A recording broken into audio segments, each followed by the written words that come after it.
아멘. 준비하는 사람은 상당히 삶에 있어서도 역동적 삶을 사는 것을 보게 됩니다. 어느 보험 설계사의 고백인데요, 참 이 보험 설계사 일을 잘하신 분입니다. 그분에게 어느 분이 이렇게 질문을 던졌어요. 어떻게 그렇게 일을 잘하십니까? 그 비결이 뭡니까? 라고 물었더니 이 사람의 고백이 이런 고백을 합니다. 만일에 제가 누군가 만나기로 약속을 했으면 저는 일주일 전부터 그 사람의 과거가 어땠는지, 그 사람의 가정 형편이 어떤지 철저하게 연구하고 준비해서 그 사람에게 다가갑니다. 그래서 만나서는 이러이러하니까 이런 방향으로 보험을 설계하시면 좋겠습니다라고 설명을 하면 대부분의 사람들은 그 준비함에 감동되어지고 또 자기의 필요성이 있어서 그 보험에 가입을 한다고 합니다. 그러니까 철저한 준비로 인해서 이루어지는 그런 성과이지요. 그래서 어느 분이 그런 고백도 했더라고요. 준비하는 인생은 성공하는 인생이다라고 그렇게까지 고백을 했습니다. 예, 준비하는 말 우리 일상에 절대로 필요한 말이지요.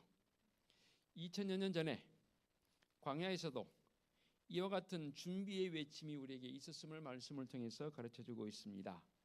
4절의 말씀을 통해서 이렇게 말씀하십니다. 광야에서 외치는 자의 소리가 있어 이르되 너희는 주의 길을 준비하라, 그의 오실 길을 곧게 하라 말씀하십니다. 다름이 아닌 주님의 길을 준비하라라고 말씀하시는데요, 이렇게 준비되어지게 되면 어떤 일이 일어나는가? 5절 6절입니다. 모든 골짜기가 메워지고 모든 산과 작은 산이 낮아지고 굽은 것이 곧아지고 험한 길이 평탄해질 것이요 모든 육체가 하나님의 구원하심을 보리라고 말씀하십니다. 사실 이 말씀은 이사야 선지자를 통해서 이미 700여 년 전에 예언되어진 말씀입니다. 그런데 이제 세례 요한에 이르러서 응하게 되는 말씀인데요, 오늘 본문의 말씀에 1절로 계속해서 보게 되면 당시의 시대적 상황을 이렇게 표현했습니다. 디베리오 황제가 통치한 지 15해, 로마의 황제이지요. 그가 통치한 지 15년째 되는 해에 본디오 빌라도가 유대의 총독으로, 헤롯이 갈릴리의 분봉왕으로, 그리고 그의 동생 빌립과 더불어서 루사니아가 아빌레네이의 분봉왕으로, 아울러서 안나스와 가야바가 대제사장으로 있을 때라라고 당시 그야말로 내노란 사람들의 이름까지 밝히면서 그들의 신분을 정확하게 언급해 놨습니다. 그러니까 이 사람들은 당시의 시대상으로 봤을 때에 나름 호령하던 사람들입니다. 정치 지도자들과 동시에 대제사장들이 등장을 합니다. 또한 그들과는 너무나 대조되어지는 초라하고 외형적인 모습으로 봤을 때는 그 어느 것 하나 내세울 수 없는 사람이 등장하지요. 바로 세례자 요한입니다. 그런데 봐보세요. 빌라도 총독을 비롯해서 헤롯이 갈릴리의 분봉왕이 되어지고 디베리오 황제가 등장하고 안나스와 가야바가 대제사장으로 등장하는 그들의 삶의 환경과 세례자 요한이 살고 있는 삶의 환경은 너무나 다릅니다. 극과 극을 이룰 정도로 그들의 삶의 환경 완전히 다르다라고 표현해도 틀리지 않을 것입니다. 이렇게 사가랴의 아들 요한, 세례자 요한에게 하나님의 말씀이 이사야 선지자를 통해서 선포됐던 말씀이 비로소 이제 이루어지는 그런 모습인데, 시대를 호령하던 사람들의 삶의 환경은 궁전이었고 말 그대로 성전이었습니다. 화려함의 극치입니다. 안락함의 극치입니다.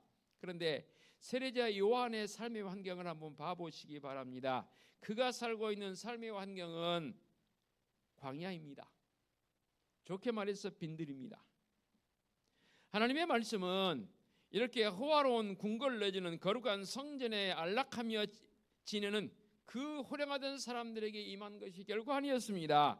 세례자 요한에게 임하였습니다. 말라기 이후에 중간기 기간이 얼마나 이루어지게 되면 400년간이나 중간기의 기간이 이루어진 이 중간기 기간에는 말라기 선지자 이후에는 어떤 메시지도 백성들에게 주어지지 않았습니다. 그야말로 암흑의 시대였습니다. 그런데 400년 만에 이미 주어졌던 말씀이 세례자 요한을 통해서 비로소 선포되어지게 되고 이루어지는 역사를 이루게 됩니다. 광야에서 메뚜기와 석청만을 먹으며 지냈던 세례자 요한에게 비로소 이 말씀이 이루어지고 있다 그 말입니다. 세례자 요한이 있었던 이 광야는 어떤 곳입니까? 척박한 땅입니다. 어떤 번역에는 데저트, 사막으로라고 번역되어지기도 합니다. 그것은 아무것도 살 수 없습니다. 아니, 아무것도 살 수 없음보다는 먼지와 바람뿐이고, 뭔가 그곳에 식물들이 자랐다면 가시가 돋아 있고 사람들이 먹을 수 없는, 그야말로 볼품없는 척박한 것들이 그곳에서 자라고 있습니다. 이곳은 하나님의 도우심이 없이는 살아갈 수가 없는 땅입니다. 그곳에서는 하나님만을 바라보야만 살 수 있는 땅이 바로 광야 아니던가요? 어느 분이 이 광야를 이렇게 번역을 했더니, 영문을 좀 빌려오겠습니다. solitude라는 단어로 번역을 해서, 그러면서 alone, be alone with God, 그렇게 번역을 했는지 영문 번역이 너무 되게 와 닿았어요. 그들이 인용을 합니다. 솔리티드란 말은 무슨 말이냐면 고독입니다. 이 단어를 한번 여러분 SNS 들어가 찾아보시면 상당히 많은 단어가 뜹니다. 그리고 고독 애찬이 있는가 하면 고독과 관련된 노래들이 참 많더라고요. 그냥 고독이란 단어로만 끝나버리면 안타깝죠. 그런데 be alone with God, 비록 나 혼자이지만 그곳에서 우리는 하나님과 함께하는 그 곳, 사실은 엄밀히 말한다면 그때는 고독이 아닌 거지. 인간적 존재로 봤을 때에 나 혼자의 모습이 고독이라고 생각되어지지만, 그러나 우리는 광야 같은 이 세상에서 나 혼자가 아니라 with God, 하나님께서 나와 함께 하실 때는 그 고독의 문제는 해결되죠. 상당히 표현을 잘 해놔서 제가 이것은 꼭 우리 성도들과 나눠야 있다 싶은 생각이 들 그대로 인용을 합니다. 이스라엘 민족이 출애굽에 의해 광야에서 40년 동안 생활하지 않습니까? 200만 명이 넘는 그런 숫자가 광야에서 생활하지만 사실은 그 광야적 속에서 그들이 얻을 수 있는 것은 아무것도 없었습니다. 그래서 먹을 것이 없으니까 원망하지 않습니까? 그때 하나님께서 만나를 내려주십니다. 만나만 먹으니까 너무 질려요. 그래서 고기 좀 주세요. 불평하니까 메추라기를 내려주시지 않습니까? 오직 하나님의 이끄심만이 있었던 시간을 보냈던 곳이 바로 광야입니다. 이스라엘 백성들이 40년 동안 헤매이던 그 광야길은 그들만 간 것이 아니었습니다. 하나님께서 with God, 그들과 함께했던 하나님. 요셉은 어땠고요? 다윗은 어땠고요? 하나님 앞에 부름받은 사람들 중에서 광야 생활했던 믿음의 사람들이 제법 많더라고요.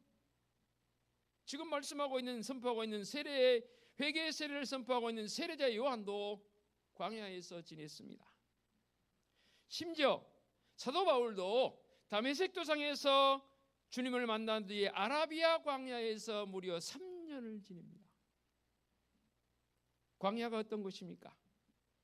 이 광야에서는 거듭 말씀드립니다. 하나님 말고는, 믿음의 사람들이니까 하나님 말고는 그 어떤 것도 경험될 수 없는 곳입니다. 다시 말씀드려 하나님만을 바라보는 곳, 그곳에서 하나님의 말씀이 비로소 임하게 되는 것 아니겠습니까? 이 광야라는 것은 단순히 어떠한 지리적인 광야만을 의미하지 않는 것은 맞지요. 예수님께서 이 땅에 오실 당시 그 시대가 어땠습니까? 이스라엘 백성들의 마음이 광야 같았습니다. 고독했습니다. 이리 시달리고 저리 시달리고, 여기서 실망하고 저기서 실망하고, 이 사람에게 찢기고 저 사람에게 찢기고, 저 민족에게 짓밟히고 이 민족에게 짓밟히고, 힘 있는 사람들, 가진 사람들에게 짓눌려서 살아가면서 그들의 마음이 어땠습니까? 황폐해져 버렸습니다. 우리나라가 일제 통치를 받던 시대와 다를 바 없는 그런 모습 아니겠습니까? 어쩌면 그보다 더 심했겠지요. 참으로 거칠은 광야와 같은 모처는 거칠은 뿐이었습니다. 어디에도 희망은 없었습니다. 여기에 세례자 요한이 외칩니다. 광야에 길이 나게 될 것인데 사막에 강이 흐르게 되고 높은 산이 낮아지게 될 것이고 험한 길들이 평탄하게 될 것이고 굽은 길이 곧아지게 될 것이며 메시아가 오시면 이런 역사를 이루어 주실 것이라고 세례자 요한은 외치고 있습니다. 어쩌면 지금 우리가 살아가고 있는 이 시대가 광야인지도 모릅니다. 특별히 영적인 광야 시대를 살고 있습니다. 아무리 외쳐도 사람들이 귀 기울이지 않습니다. 그래서 우리가 그렇게 표현하지 않습니까? 지금 전도하기가 얼마나 어려운 시대인지 몰라요. 그러나 어렵다고 해서 우리가 두 손 놓고 있을 수는 없는 일입니다. 왜냐하면 우리는 세례자 요한처럼 이 광야에서, 시대적 광야에서 외침의 사명을 우리에게 주셨기 때문입니다. 그래서 더 강하게 외쳐야 합니다. 예수님이 오십니다. 메시아가 오십니다라고 더 강력하게 우리의 목청을 들어서 외칠 뿐만 아니라 삶의 모습을 통해서 우리는 오시는 메시아를 외쳐야 합니다. 바로 그 외침은 우리 주님의 길을 준비하는 자의 모습이기 때문입니다. 예수님의 대로를 깨끗하게 우리가 정비해야 합니다. 그의 오실 길을 곧게 하라고 말씀하고 있습니다. 그러면 어떻게 우리 주님의 길을 세례자 요한처럼 준비하는 자의 모습으로 살 수 있을까요?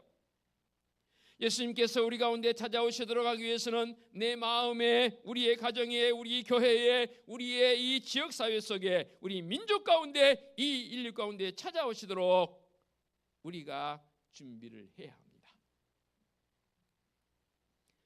며칠 전에 제가 이런 글을 한번 적어봤습니다. 나의 길 걸음이, 제가 페이스북에도 올려놨는데요. 나의 길 걸음이 평탄함은 길이 평탄해서도 아니요 신발이 좋아서도 아니라 내 주님께서 앞서 걸어주심 때문이라라는 짧은 글을 제가 작성을 해서 페이스북에도 올려놨습니다. 나의 길 걸음이 결국은 나로 인한 연구가 아니라 우리 주님 때문이라는 이 고백을 한번 해보면서 정말로 주님의 길을 준비하는 자의 모습 속에는 먼저 골짜기를 메우는 일을 우리가 해야 합니다. 얼마 전에 어떤 영상을 보니까 이스라엘 지역 골짜기를 화면을 담아서 쫙 비춰지더라고요. 저게 골짜기가, 저도 직접 가서 보기도 했지만 언젠가도 말씀드렸잖아요. 우리가 생각하는 골짜기적 요소와 당시 말씀이 기록되어질 당시의 골짜기의 모습은 다르다 했지 않습니까? 우리나라 골짜기는 어때요? 깊어요. 아주 깊어요. 산이 높을수록 골짜기는 더 깊어진다 하지요. 그런데 이 이스라엘 지역 그쪽 골짜기를 우리나라의 골짜기 개념과는 너무나 좀 다르긴 하지만 어쨌든 골짜기는 골짜기니까 세례자 요한은 첫 번째 모든 골짜기를 메우라고 외치고 있습니다. 예수님이 오시면 모든 골짜기가 메워질 것이라고도 외치고 있습니다. 여기서 골짜기는 당시 민중들의 마음, 백성들의 마음 아니겠습니까? 우리 이런 말 쓰지요. 골이 깊어졌다. 만일에 제가 어떤 사람과 관계성, 골이 깊어졌다는 말은 좋은 말이에요? 아니면 부정적인 말이에요? 긍정적인 말이에요? 부정적인 말이지요. 골이 깊어졌으면 어떻게 해야 돼요? 그 골을 메워야 돼요. 예, 맞아요. 메워야 돼요. 깊어진 골 상태로 놔둬보면 어떻게 되면 계속 그렇게 될 수밖에 없어요. 골이 깊어졌다고 말하고 있는데 지금 우리는 영적인 우리의 마음에 어떤 불신의 골이 너무 깊어져 있습니다. 누구 탓할 것 없습니다. 우리가 그렇게 만들었죠. 교회가 그렇게 만들었습니다. 그래서 세상 사람들은 이 영적인 부분에 있어서 관심을 가지도 않을 뿐더러 깊어진 골을 그대로 이제 방치하고 있습니다. 우리가 이 깊어진 골을 메워야 합니다. 때로는 사람들은 피해의식의 골이 너무 깊어져 있습니다. 그래서 정신적으로 마음적으로 너무나 안타까운 시대를 살고 있습니다. 과거에 비해서 정신과 관련되어진 질병을 앓는 사람들이 더 많아졌습니다. 그래서 묻지마 폭행 내지는 묻지마 살인까지도 일어나고 있는 현실입니다. 왜 그렇습니까? 피해의식 때문입니다. 내가 그 사람에게 아무런 피해 주지 않았는데 그 사람 나에게 해를 가하고 있습니다. 그 사람 마음이 그렇게 피해를 입었다고 본인은 생각한 것이지요. 이렇게 마음이 상하여 골이 깊어져 있습니다. 어찌해야 할까요? 때로는 열심히 일했는데 정당한 대접을 받지 못해서 배신의 골이 깊어졌고요. 절망과 실망의 골짜기를 우리는 메워가야 합니다. 아니, 주님 오시면 이 땅에 그 골짜기들은 메워지는 줄로 믿습니다. 이제 우리 깨어서 예수 그리스도로 영적인 골짜기를 메워가십시다. 그 사명을 우리에게 이 대림절에 주신 줄로 믿습니다. 그래서 준비하는 자여야 합니다. 베데스다 연못에 38년 동안 질병을 통해서 병을 앓던 그가 고침을 받지 못합니다. 물이 동할 때 뛰어들어야 되는데 누구도 자기가 질병 때문에 움직일 수가 없으니까 누구도 그 동할 때 그 물속으로 뛰어들 수 있는 그러한 기회를 놓치는 거예요. 무려 38년 동안이나 실망 속에 살아갈 때 주님 오셔서 이렇게 묻습니다. 네가 낫고자 하느냐? 그 왜 물었을까요? 아니, 당연히 38년 동안이나 질병의 고통 중인 이 사람을 향해 주님께서 네가 낫고자 하느냐, 이 질문이 과연 질문이냐는 겁니다. 당연하지요. 저 낫기를 원하지요. 저라도 그럴 것 같아요. 왜 물으셨을까요? 많은 생각을 하게 합니다. 그 속에서는 우리의 결단이 필요한 것 아니겠습니까? 그 질문 속에 여러 가지가 있지만 이렇게 한번 해석을 해봅니다. 네 자신이 새로워지기를 원하느냐? 너의 가정이 새로워지기를 원하느냐? 네 교회가 새로워지기를 원하느냐? 이 백성이 새로워지기를 원하느냐? 네가 낫고자 하느냐? 새로워지기를 원하느냐? 나를 정말로 만나기를 원하느냐는 질문 아닐까요? 당자는 아버지께 돌아갈 때에 아버지가 나를 인정해 주실까? 고민하지 않습니까? 망설이지 않습니까? 그렇지만 결국 뭡니까? 앞뒤 재지 않고 아버지께로 갑니다. 그 결과 아버지는 아들을 얼싸안고 심지어는 우리식으로 표현하면 버선벌로 나와서 아들을 반기지 않습니까? 하나님께서 나를 우리를 용서하시겠다 하시니 저는 그것을 믿습니다. 그래서 저는 이렇게 감히 말하고 싶어요. 하나님, 이 시대를 용서하시옵소서. 그러려면 나의 나됨을 하나님 앞에 제대로 내놔야 합니다. 38년 된 병자가 주님 앞에 네가 낫고자 하실 때에 낫기를 원합니다 고백했던 그 고백이 나의 고백이 되었으면 좋겠고, 처음에는 아버지가 나를 반겨주실까? 의문점을 가졌지만 다 내려놓고 아버지께로 달려갔던 이 탕자의 모습처럼 주님, 제가 여기 있습니다. 비록 저요 아무것도 내놓을 수 없는 저이지만 주님 앞에 나아갑니다. 우리 주님의 그 사랑을 있는 그대로 받아들이는 성도이기를 원합니다. 이것이 은혜를 아는 자요, 이것이 예수 그리스도를 마음속에 고백하고 나가는 성도적 삶이 되는 줄로 믿습니다. 골이 깊어지다 보니 백성들은 원망과 불평이 체질화되어 버렸습니다. 우리 백성들이 오랫동안 상처를 받는 사이에 불평과 원망의 골이 깊어졌다 그 말입니다. 그래서 이 불평과 원망은 무엇과 연결된지 아십니까? 시리와 좌절로 더 움푹 패어버립니다. 골이 깊어진 정도가 아니라 움푹 패어버립니다. 어때요 여러분? 살점이 잠깐 찢긴 거하고 살점이 움푹 패인 건 차원이 다르죠? 어느 게 더 아픈가요? 저 어렸을 때 기억, 지금도 그 기억하면 소름이 돋을 정도입니다. 겨울가에 제가 갔습니다. 물속에 아무것도 보이지 않으니까 그냥 양말을 벗고 그냥 신발 벗고 뛰어들었습니다. 그런데 누군가가 거기에 병을 깨뜨려서 아래에다 놨던 모양입니다. 제가 그걸 그대로 밟았습니다. 어렸을 때 기억입니다. 지금도 그때 입었던 상처가 저 왼발 아래에는 깊게 패였습니다. 병원이 어디 있습니까? 그냥 손으로 꾹 눌러 참고 발을 절 정도로 한동안 지냈습니다. 그 상처를 볼 때마다 깊게 패인 그때의 그 기억이 되살아납니다. 깊게 패이면 안 되거든요. 그런데 우리의 삶에 세상 세파에 너무나 우리는 깊게 패여 있는 것은 아닌지 한번 생각해 봅니다. 이 깊게 패인 골짜기를, 나의 마음의 골짜기를 메워야 합니다. 여러분은 무엇으로 메우시겠습니까? 계속해서 세례자 요한을 통해서 말씀하십니다. 모든 산과 작은 산이 낮아질 것이요 라고 했습니다. 예수님 오시면 높은 산도 낮아지고 작은 산도 낮아질 것이라 말씀하십니다. 세례자 요한은 이런 외침에 당시 시적상으로 봤을 때에 세계를 정복하고 있는 로마 제국을 높은 산이라고 해석한 사람도 있습니다. 그럼 작은 산은 뭘까? 분봉왕이니까 헤롯 분봉왕 임금 정도 되지 않을까 생각해 봅니다. 신음하는 백성, 곧 백성들은 아랑곳하지 아니하고 천년 만년 영원히 로마 제국이 이어질 것처럼 폭정을 펼쳤던 이 로마 제국 말입니다. 높은 산이었습니다. 헤롯의 권세가 영원할 줄 알았습니다. 작은 산이지만 그 권세도 높은 산처럼 느껴졌습니다. 예수 그리스도로 영접하게 되면 우리 안에 만들어졌던 하나님의 나라는 영원할 것이라고 우리는 고백하고 있습니다. 세상의 그 어떤 권세, 그 권세들이 영원한 것 봤습니까? 금방 무너져 버립니다.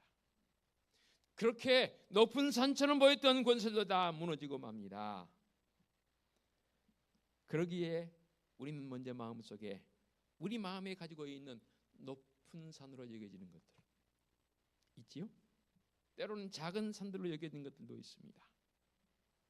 요한계시록 17장 9절 이하의 말씀을 통해서 보니까 장차 망할 음녀들이 7산에 앉아있다라고 표현합니다. 그들의 가슴 속에 높은 산으로 여겨지고 있는 것들이 뭐냐면 돈의 교만의 산이 너무 높습니다. 지식의 교만의 산이 높습니다. 자아가 한없이 높아진 산입니다. 나름대로 기술을 가진 기술이 또는 권력의 명예가, 나의 공로가 저마다의 산이 솟아 있습니다. 그 산이 솟아 있는 한은 안타깝게도 예수 그리스도가 우리 주님으로 고백되지 않습니다. 다시 말씀드리면 그 산들이 다 낮아져야 합니다. 그래야만 비로소 그 마음속에 진정한 예수 그리스도가 고백되는 것 아니겠습니까? 한 가지 더요. 구운 것이 곧아집니다. 이 말을 선포하고 있는 세례자 요한의 마음에는 당시 종교 지도자들을 염두에 두고 있습니다. 그래서 안나스와 가야바가 대제사장으로 있을 때라고 분명하게 누가의 이 표현을 통해서 우리에게 알려주고 있습니다. 즉 이것은 꼬불아진 길을 의미하고 있습니다. 외식하고 간사한 마음, 모든 것을 순수하게 보지 못하고 꼬아서 보는 삐뚤어진 마음을 말하고 있습니다. 제가 더러 쓰는 표현 중에 직접적이기에 그대로 인용해 옵니다. 도둑놈 눈에는 모두 도둑놈으로 보이는 거예요. 마음이 삐뚤어진 사람의 마음에는 모든 것이 다 어떻게 돼요? 삐뚤어지게 보이게 돼 있어요. 이게 죄성 있는 우리의, 이 간악한 우리의 마음입니다. 마음이 구부러진 사람의 눈에는 모든 것이 삐뚤어지고 굽어지게 보입니다. 매사가 비판적이고 비관적입니다. 심지어는 칭찬을 아첨으로 듣고요, 충고는 멸시하고요, 위로는 조소처럼 듣습니다. 구부러진 마음에는 예수님을 모실 수가 없습니다. 구부러진 마음은 하나님의 말씀을 있는 그대로 받아들일 수가 없습니다. 아니, 받아들여지지 않습니다. 여러분, 깨어진 거울로 여러분 얼굴을 봐보시기 바랍니다. 보신 적 있지요? 어떻게 보이나요? 삐뚤빠뚤, 완전히 삐뚤어지게 보입니다. 깨어진 거울로는요, 내 얼굴을 제대로 볼 수도 없고 보여지지도 않습니다. 당시의 제사장과 바리새인들과 서기관들 모두 메시아를 기다리고 있었습니다. 왜냐하면 저도 말씀드린 것처럼 말라기 이후에 400년 동안 메시아 대망 사상이 아주 아주 깊게 백성들에게 이스라엘 백성들에게 뿌리 내리셨습니다. 그래서 처녀들, 심지어 결혼을 앞둔 처녀들은 시대적 상황을 봤을 때에 이사야 선지자를 통해 예언되는 말씀이 자기를 통해 이루어지기를 바라는 마음으로 결혼도 안 하고 어떤 처녀들은 기다리고 있었다는 그런 기록도 있습니다. 왜냐하면 그 메시아가 자기의 태를 통해서 태어나기를 바라는 마음으로 많은 아가씨들이 결혼도 안 하고 기다리고 있는 그런 모습도 당시에 시대적 상황에 있었다라고 어느 주석가는 주석을 붙여놨습니다. 얼마나 간절히 기다렸을까요? 그러나 그들은 메시아를 영접할 수가 없었습니다. 그들은 예수님을 맞을 준비가 되어 있지 않았기 때문입니다. 영접은커녕 진짜 그들에게 다가갔음에도 불구하고 그들은 메시아를 십자가에 못 박아버렸습니다. 사랑하는 성도 여러분, 지나온 내 삶의 인생 역사 속에서, 이 시대 역사 속에서 울퉁불퉁한 세상에 시달리며 걸어오신 분들이 계십니까? 우리 주님께서 우리 가운데 찾아오시기를 원하십니다. 구역질 나는 꼬부랑길에 지치신 분이 계십니까? 삐쭉삐쭉 솟아있는 교만함과 아집 때문에 좌충우돌 부딪히며 살아온 인생이 있습니까? 시리와 좌절로 마음이 푹 꺼진 사람이 있습니까? 이리저리 속상하고 원망과 불평으로 거칠어진 우리의 영성을 가지고 살아온 분이 계십니까? 세상의 정욕과 욕심 때문에 이 욕심의 골짜기가 오히려 더 움푹 패인 것처럼 되어 있는 내 인생의 여정은 아닙니까? 죄송합니다. 이런 마음 가지고는 이 땅의 평강의 왕으로 오실 예수님을 영접할 수가 없습니다. 영접되지가 않습니다. 아니, 예수님께서 우리 가운데 오시면 이런 마음을 저는 분명히 고쳐주실 줄로 믿습니다. 내가 그 마음을 열 때 말입니다. 주님, 저는 주님이 절대로 필요합니다. 모든 골짜기를 메워주실 줄로 믿습니다. 절망했던 사람들이 희망을 가지게 될 줄로 믿습니다. 버림받은 사람들이 주님의 품으로 돌아오게 되는 줄로 믿습니다. 추하고 냄새나며 살았던 인생들이 정결하게 주님의 신부처럼 주님 앞으로 나올 날이 이 날이 되는 줄로 믿습니다. 사랑하는 성도 여러분, 주님의 오심을 준비하십시다. 내 마음속에 솟아있는 것들은 다 깎아내리십시다. 그리고 그 깎아서 어디로 보내자고요? 골짜기로 보내십시다. 그러면 평탄하게 됩니다. 이게 평균치입니다. 평탄입니다. 기도하겠습니다. 하나님 아버지, 준비하는 자의 기쁨이 있습니다. 세례자 요한은 외칩니다. 골짜기를 메우라, 길을 곧게 하라. 우리의 마음속에 세상의 세파로 인해서 혹시 굽어진 것이 있다면 곧게 하옵소서. 세상의 세파로 인해서 움푹 패인 곳이 있다면 우리 주님 예수 그리스도로 메워가게 하여 주시옵소서. 그래야 진정한 평강을 가진 자로 살아가는 온 성도들 되게 하옵소서. 예수 그리스도의 이름으로 기도하옵나이다.